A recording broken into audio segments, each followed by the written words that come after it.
Hello and welcome to Dickinson's Real Deal. On this show, I help members of the public get the very best price for their antiques and valuables. Everybody has got a game plan. Please don't push me anymore. I think that's enough money.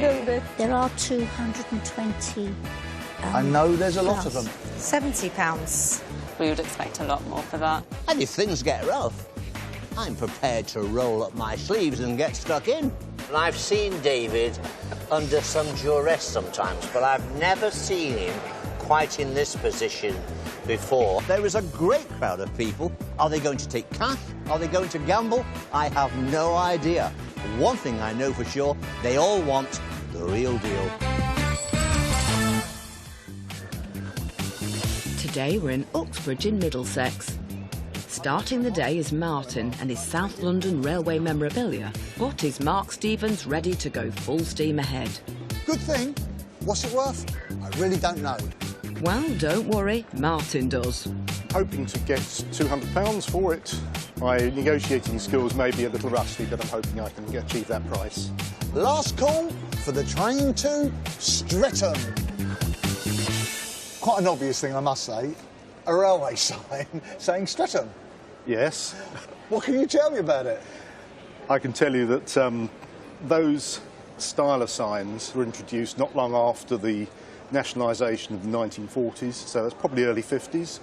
Those enamel signs were part and parcel of everyday railway life until the modernisation programme really took hold. Early 70s, when these were all stripped away and the plain black and white things got put up instead. And I managed to acquire that one at the time. Right, OK. Are these bought from British Rail, or would they be bought from somebody who obtained them from British Rail? They had a warehouse near Euston Station. They were selling a lot of these things. But a kind word to the local area manager at the time procured me this. Ah, I see. Well, I was at school at the time. I used to go through the station on a daily basis. So I saw them when they were taking them down. Right. I take it you collect things connected to the railways? I used to. Not so much these days. This has been in the loft for over 20 years. Right. It's about time to try and make some space and hopefully realise some cash for it. Enamelled, as That's we can right. see. If we look just there, unfortunately it's got a little chip I know where it's it. been caught, but in some ways it gives it a bit of character, doesn't it? Well, it was actually in situ for 20 plus years, so... These do sell. People collect them. I don't know what it's worth, but 20, £25. I don't think you're anywhere near, I'm afraid, Mark. Well, what about £30? No. No. You know this market, don't you? I don't know the precise market because there are many railway signs, Okay. but even the more humble places like Streatham, I think should attract a substantial amount more than that. Well, what about £40 there? I don't think so. Would you say 50? No, we're not Okay. in the same ballpark, I'm afraid. OK, no, that's fine. I might be a long way off because it's not really my area I specialise in. I understand. £50 on the table, Martin. You have the option, go to the auction. What would you like to do? I think if you can't offer more than 50, I have no option but to go to auction. Well, I think you're on the right track. Oh. Good luck at the auction. Thank you. Oh dear, Mark. Could have done better. I think Mark was way off with his offer. I'm pretty sure, actually, that I will get 200 for this. I think I could be kicking myself here because it's in lovely condition and I think it'll do well. It's too late for regrets, as it's already in Matt Cabot's sale room. Now, come on, where did you get it from, mate? You weren't out in the middle of the night, were you, unscrewing this? Where did you get it from? I asked very nicely one of the regional directors of British Rail, as it was then, and he let me have one. So very, very lucky. It's here with a reserve of £100 on it. We're in a reasonable locality. Railway armour is very fashionable. What's it going to bring? The 1950s enamelled tin railway sign. I've got considerable interest. I'm starting me at £170 after 1, 2, 3 bids. 180 on the internet straight away, 190's here, 200. I've got 210. They want it. 210 with the auctioneer. 220 in the room now. It's in the room. 220. In the room we are now 220. 230 on the... 230 on the internet. Anyone else going to come in and we've done it's a good bid and buys it for 230. OK. Gavel has gone down for a gross price of £230. Take away the commission, £188 that you're taking home. Pleased with the result? I'm thrilled. OK. Martin is going home with 188 quid. Now, that is the real deal. Mark only offered you 50 quid. Have you got a message for him? I'm sorry, Mark, but I think you've really missed out on this one. Stretham's a better place than you thought. You knew I should have bought that. It was a good thing, good condition. The bad news is the train's already left the station.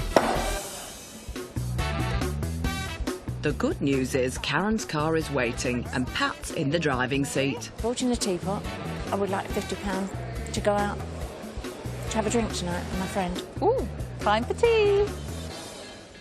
You look quite a racy lady, I reckon.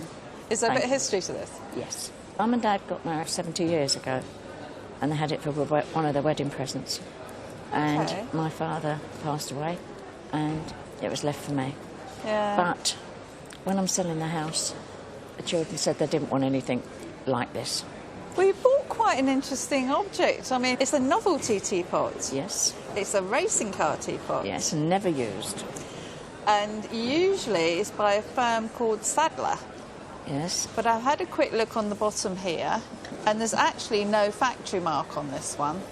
But what we have got is some other information. It's got made in England, and it's got a registered number of 820236. A registered number indicates when the design was registered. Yeah. And that tells me it was roughly 1910, but that doesn't necessarily mean this That's was. how old it was. Yeah. No. It depends how long the production went on for. And it's got nice, what they call silver lustre or silver resist on the wheel arches. And for anyone that loves collecting novelty teapots, it's a great item. And I expect you've enjoyed it for years, And I haven't have. you? I liked the number plate. Yeah. Oh, let's have a look at the number plate, shall we? Here we go. OK, T42. That's lovely, isn't it? That's a really great thing. And I love his little... He's got little goggles on as well there, hasn't he?